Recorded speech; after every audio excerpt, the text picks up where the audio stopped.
You know, so much has been happening lately with outbursts. We've been talking about kind of it's a lack of civility.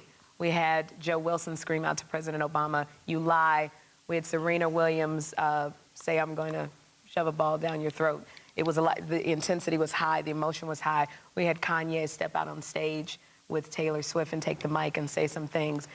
What do you think about this thing that seems to be going on? I hope it is a wake-up call to people, because I don't know, in other countries that wouldn't necessarily be such a big thing. You know, in politics in England, for example, you know, they're yelling and screaming and going back and forth, but in our culture, that doesn't fit. And I just wonder sometimes if we've got too much of an idea of entitlement, you know, where people just like walk up on the stage, or somebody thinks they can abuse an official. I mean, those officials are volunteers. I mean, they're not even getting paid. They're just down there because they love the game and they're participating in it.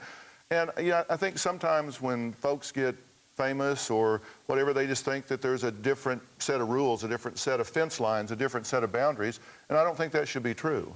You know, so, but I don't think that necessarily means we got a big movement in the country in that direction, but I think some people can cross the line, and I think that has happened. I'm sorry, Whoopi. I just was going to say, well, do you think that perhaps part of it is us coming to terms with the fact that the people who have become famous or who have become stars turn out actually to be just human beings who are as fallible as we are? Sure. I mean, and I think there's a I think you can make a big mistake, like with Serena Williams, for example. And listen, I admit I'm a huge Serena Williams fan, so I probably should recuse myself from it a little bit, at least state it.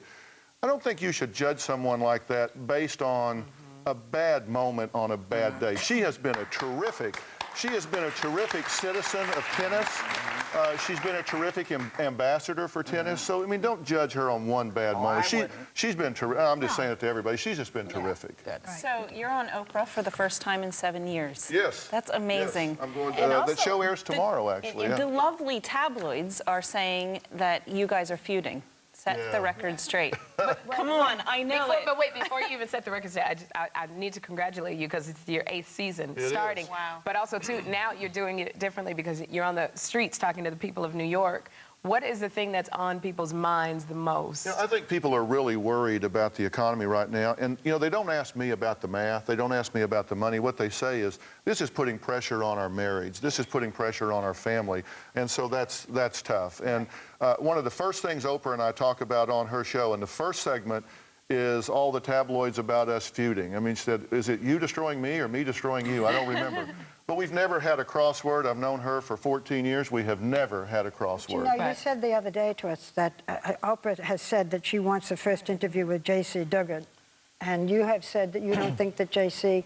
should be doing interviews, that the media should not be pushing for this. I've dealt with some of the girls that have come out of these cult-like situations, and it is a long time before they really re-assimilate in the world. So how do you feel about Oprah and all the rest of us who would probably want to do this interview?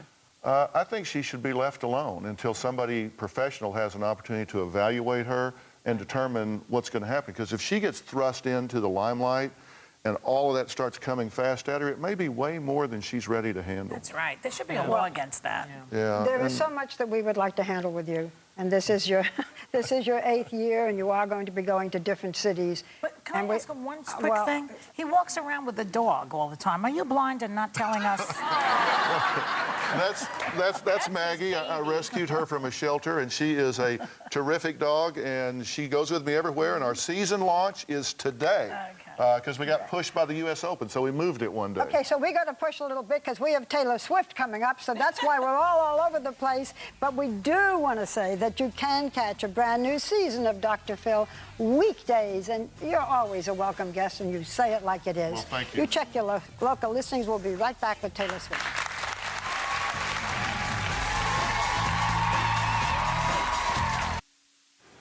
This is Selena from Virginia. Taylor Swift is next when we return on The View.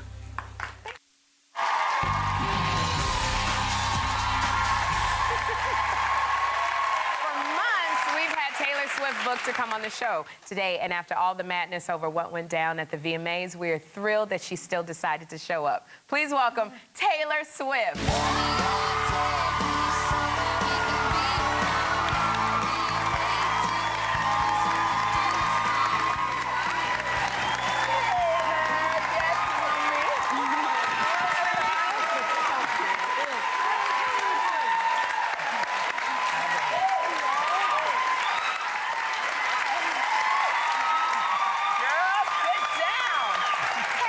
beautiful mama. Hello. You know what? I just have to say, Sunday, okay, you not only won the Video Music Award for Best Female Video of the Year, you were the first country artist ever to win a VMA.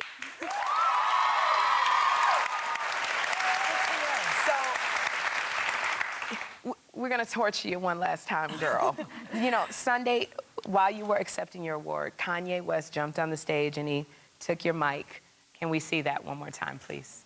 I always dreamed about what it would be like to maybe win one of these someday, but I never actually thought that would happen. I sing country music, so thank you so much for giving me a chance to win a VMA award. Yo, Taylor, I'm really happy for you. I'm gonna let you finish.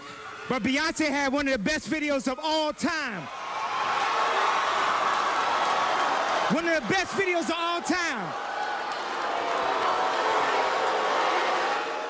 Okay, now when that happened, Taylor, what was going through your mind? Well, I think my overall thought process went something like, wow, I can't believe I won. This is awesome. Don't trip and fall. I'm going to get to thank the fans. This is so cool. Oh, Kanye West is here. Cool haircut.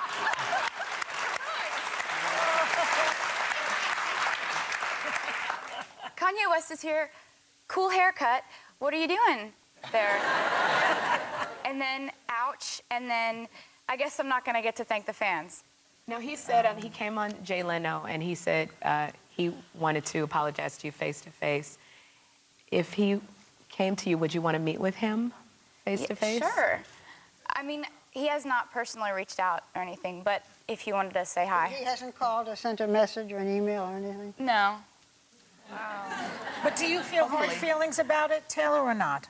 You know, I'm not going to say that I wasn't rattled by it. Rattled. But, I had to perform live 5 minutes later, so I had to get myself back to the place where I could perform. Yeah. So, But you're a pro, and you did it. Thank you. How did you pull it together?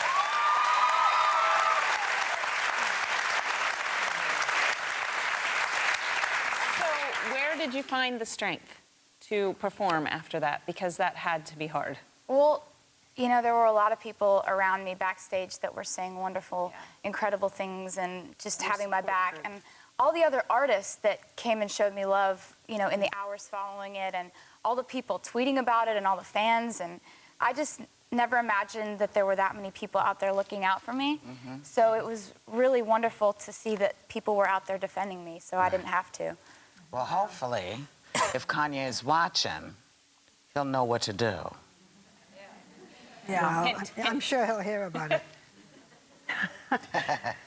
Anyway, we're going to stop torturing you. We're going to stop torturing you and moving on. But, you know, it's a lot of charm and a lot of poise for a 19-year-old. Thank you. I appreciate that. I think you're terrific. Well, last week you received 4 country music nominations. You are the youngest artist ever. And there is some video with you at home with your mother that you took home movies.